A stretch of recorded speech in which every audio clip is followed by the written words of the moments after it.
happened with the limo that you were off-roading? Didn't it get robbed within hours? I don't even understand how that happened. Sorry, I'm leaning back in my chair.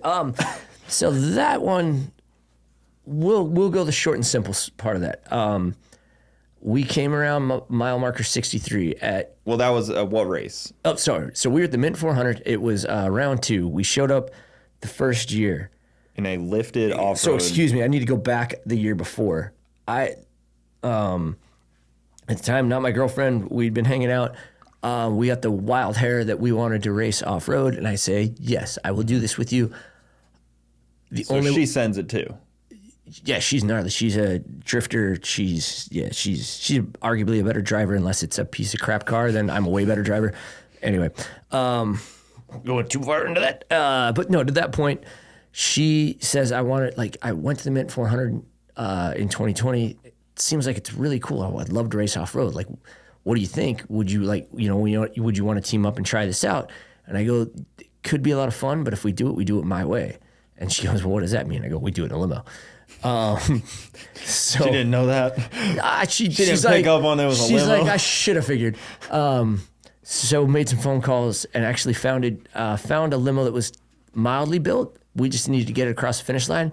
So we got it there, added the cage, added this proper safety, added some suspension components, things like that, and went for it. And we had no idea. I had talked to Matt Martelli from the Mint, who owns the Mint 400, Martelli Brothers.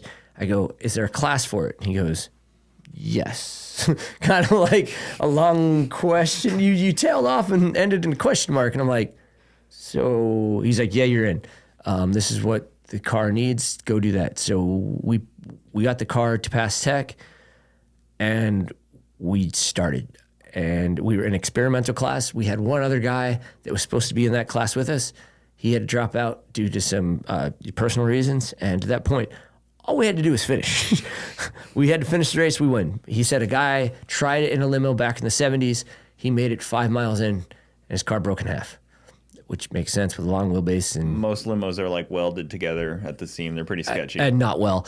Yeah. You would think they would at least do diagonal welds when they cut the frame, and it's not. It's straight cuts and straight welds. It's terrible. I know a guy that used to work on limos, and he said, I would never get in a limo or let any of my family members be in the back of a limo with how they build those things. Me and that guy wouldn't get along. But well, you crashed him on purpose from the driver's seat. He was saying anything behind the driver is just like a mess. No, it's sketchy. Yeah, it's kind of like how RVs are built. That's why you can crash through those so easy.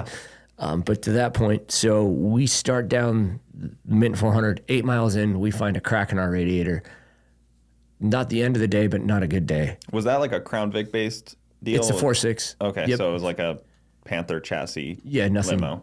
Yep, Lincoln Town car. Yep. Nothing too advanced for it. Stock motor. Great car for it. Yeah, built transmission. So we start down the path again, cracked radiator, 8 miles in. We think we're done, but we try and, we think it was just a leaky hose, so we cut the hose, put it back on, go another, 10 miles, overheats again, pull over. And then that's where we actually find the crack in the side of the radiator, and we're just like, crap. Okay, well, let's, we can't stop now. We're in dead, like it's a no stop zone, and if we stop here, we have to wait for the entire race to be over before they can even come and get us out. So let's just really. There's a couple spots in that race where that's the case. Huh. You're done. Where is it at? It's in Prim, so just outside of Las Vegas. Okay. That Las Vegas California border. That's where the start line is. But we just kind of persevere. And, we're making it 10 miles at a time. We every mile marker, there's a guy in an RV. We get all of his water and we dump it. And that's the nice thing about a limo. You got a lot of room for water in the back. But there came points where there was no guy with extra water, things like that. So it got as bad as, like, I go to jump out and take a leak. Sorry, the kind of forward, but she, co-driver at the time, what are you doing? And I'm like, I gotta go. She's like, go in the radiator. And I think, oh, yep, sorry. So it was anything and everything we had, from our celebration champagne in the back to pissing in the radiator to just anything we could to get across the finish line. And then we wanted to quit. There was a great time to pull off. It was about mile 60 something that year. They run the race forward and backwards. So with that year, it was like mile something, like 60 something. And the guy goes, "You just cost me $50. And we're sitting there like, what do you mean? He goes, "I bet against you. I bet you wouldn't make it this far." And that was like, that guy lit a fire under both our butts. And we're just like, all right, until this thing will not go another foot, we go. Yeah. And well, somebody bet for you though. There was another guy out there that took the unless it was like, for you. Yeah, that's true. So we had to do it for that guy. Yeah, it was for that guy. Actually, that's the first time I've ever thought about that. I'm more of a screw you, man. Yeah. No, not like there's a good guy out there that bet $50 you'd make it. Thanks, guy. No, screw you, man. So we just kept going, and at the end of that race, it was a mile at a time. It was a mile, pull over. We'd overheated, fill it full of water, go for broke. And then it got to the very end. Power steering's gone. We're stuck in third gear. We don't have low gear. We don't have high gear. We're stuck in third. And then there's a short course portion, which without power steering, that becomes pretty vicious. And we've switched. Gabby, who was driving at the time, she was just better at getting it to go a little further than I was. And then to that point, she just knew the car. Like I didn't know if I jump in the driver's seat at that point, I don't know. What kind of terrain are you driving over too? There's whoops. It's arguably the toughest. Like dirt or rocks or like everything all over. Yeah, you go through a gravel pit. Like it's a gnarly race. I mean, arguably, as they say, North America's toughest off-road race. I mean, that's why I say arguably. Yeah. Anybody could say otherwise, but it's not an easy race, and it's an off-road race to a T. And we get to the short course part. It's maybe 5 miles from the finish, not even that. But there's some big sweeping berms, and I'm kind of just looking at them. I'm looking at every foot we're making because we're getting that close to the finish line. And we come around one berm, and she goes, "You've got to help." So I grab the steering wheel, we make it through the short course, get to the finish line jump. We can't make it up the finish line jump. Too steep. We have no more gearing. All of it's gone. And I go, "Turn this mother around and let's put it in reverse, back up." So we had to finish by 10 p.m., 9:59, we crossed the finish line in reverse. First people and only people to ever finish the mid-400 limo. That was a long-winded answer to say, yes, round 2, we didn't want it to be a fluke. We wanted to, let's prove. So after that, you decided, let's do it again? Let's do it again. Let's make sure. After all that, you guys still were like, hey, yeah, now we need to do it again. 2 months later, we took a good 2 month. We took a good 2 month break. Like, do we like this? Let's not talk about this. Let's not talk about everything that just happened today. True test of like any friendship or any kind of relationship. Yeah. And at that point, I'm like, both of us were too stubborn to say we wanted to quit, which was kind of cool. But neither of us got like mad at each other for like, hey, what were you thinking there? What were you doing? Other than when I was not peeing in the radiator. But other than that, misery loves company. Yeah, it was one of those like, wow, like you love this stupidity as much as I do. That's great. So yeah, we gave it about 2 months, and then kind of, should we try it again? Should we try it again? Should we go for broke? And so we got the sponsors on board. They said, sure, let's try it. And we knew where things went wrong, so we tripled down on the transmission. I spent a boatload of cash on that. Spent bought a new radiator, metal radiator, full like everything good that time. And we were cruising. We get into the race, and we get on, like, it was running backwards. So we get on this, there's a lake bed, and we're cruising. And honestly, at about 8 miles in, just a loud thunk, thunk, thunk. And I'm like, we're done. Look underneath. We'd shattered our front driveline. So not the end of the world. Just pulled the rest of it off, threw it in the back. We're like, cool. We finished the race pretty much last year in two-wheel drive. Think we can do it. We have enough clearance. Like, if you're one of the Baja Bugs, those guys do it. Like, we can do it. We've got everything we need. You got a long center of, you can high center yourself. Yes. So the year before, it took us, all day to get to like there's 2 checkpoints that are like the main pit areas. And we were there in like an hour. We're like, we are cruising. Yeah. Like, the trophy truck guys make it there in like 5 minutes. But it took us an hour. We're like, this is great. We're good. We get there, carry on to the second one. And at that point, it was about mile 55. I can feel the transmission starting to do what it was doing the year before. And I'm like flare a little bit. Yep. And we're losing. We have no low end. We have no top end. We're stuck in one gear again. And that's when the heart starts to sink. We get to the second stage, and we look underneath, and we're just dumping transmission fluid. So we've lost a seal, we've lost something, but we're still moving. And we get to the second pit, we fill it full of transmission fluid, put a bunch in the back. But we know now that instead of coming down this canyon, we've got to go up it. So it's going to be a momentum race. And we're going up a hill. I'm standing on the gas pedal. We make it up at top speed of like 10 miles an hour. And now it's overheating again. It's doing everything it did the year before. Even though we tried to fix it, just didn't work out. But it's still running. And it's like, well, we're still running. This isn't any more difficult than last year. We just got to this point a little faster. And so we come around one turn, and it's into whoops, around a tight left. And I'm like, well, it's tight left into an uphill. And I'm like, I've got to keep momentum. So we come around, hit the whoop, where you look in the sky, come down, and then we stop. And I'm like, damn it, what happened? And I'm still flooring it, like backwards, forwards, backwards, forwards. And Gabby gets out, and she just, we're done. And I'm like, what do you mean? She's like, we're done. Get out. I look, and the axle's just snapped in half. So like the rear axle? Front axle, just snapped in half. And so we go, luckily there was one of the safety guys, or one of the race officials that was standing right there, and she goes, yeah, you're done.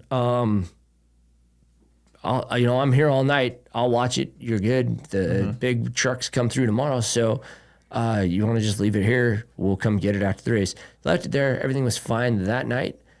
So they had the trophy trucks run Sunday, but then we were hoping to get it out that night, and it didn't work out that they could get the forklift that they needed.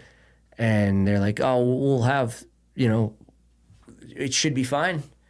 And it wasn't. How many other vehicles are they getting this forklift for? Is it just you? Just us. Like the limo weighs probably 13,000 pounds. Like it's not a race vehicle by any stretch. And those Baja trucks, they're pretty good about making sure that they're not broken on the side of the road. They can pretty much fix them. Or they can yank them out. This thing is just, it weighs too much. The helicopter in to fix those things sometimes. Exactly. And when it's a frame on frame, so we're twice the weight. Like it's basically a Chevy 3/4 ton on top of a full-fledged, Lincoln Town Car limo with 39-inch BFGs and, reinforced axles, all that. Like it's a heavy car. Yeah. So anyway, we're like, okay, well, and then as we're driving up, they go, we just hear over the intercom, they go, get the owners here quick.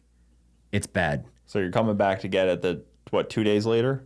Yep. So Monday morning, because the race goes through Sunday, and they go, and the guy just goes, how bad? He goes, just get him here. And that's when I'm like, this car is like LA freeway stripped.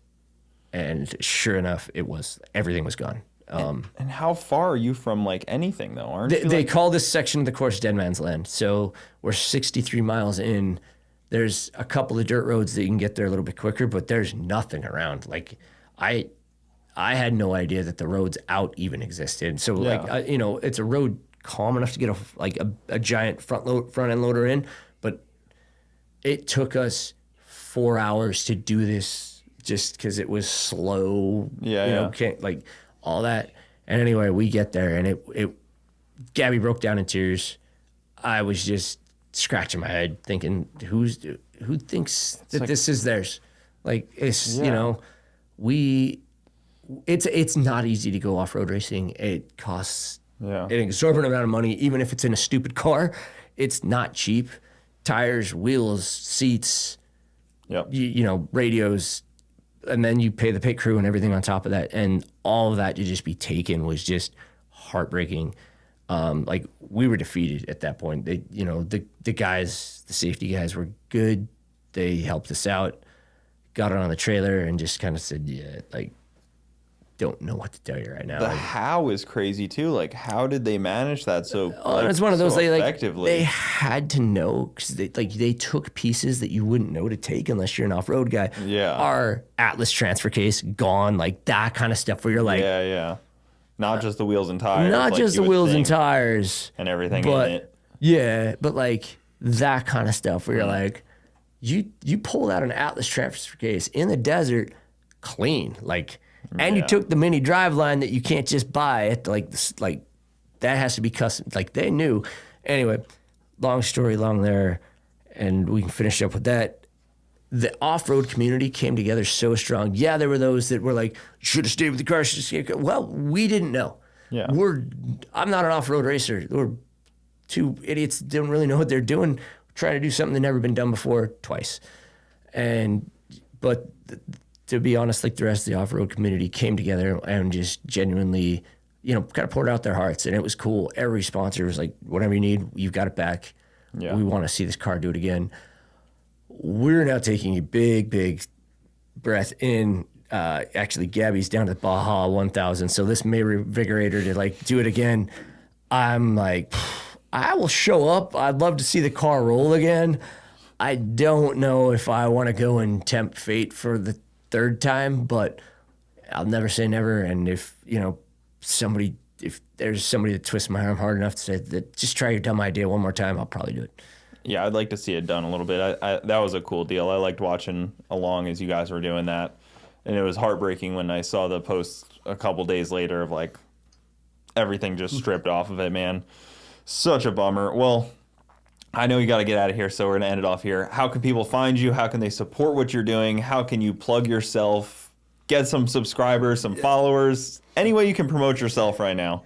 Biggest thing for, I think, me and, the whole crew here is Channel 199. Like, go subscribe to that. That is where you're going to get the inside scoop to kind of everything we have going and see how kind of sketchy everything is. Come over, shut up. Just like I think a lot of people go into what they perceive as being, it would be easy if they had money. If I had all that money, if I had this is that inside look of like, no, this is as redneck as you get.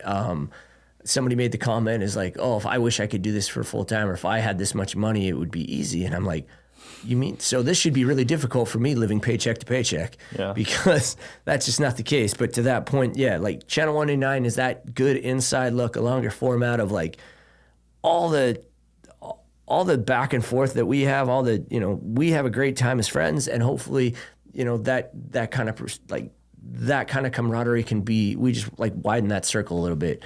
And then, Jim_York is me. Yeah. That's the quick down and dirty of some other stuff. Yeah, that's the Instagram. I'll put everything in the description like always, guys.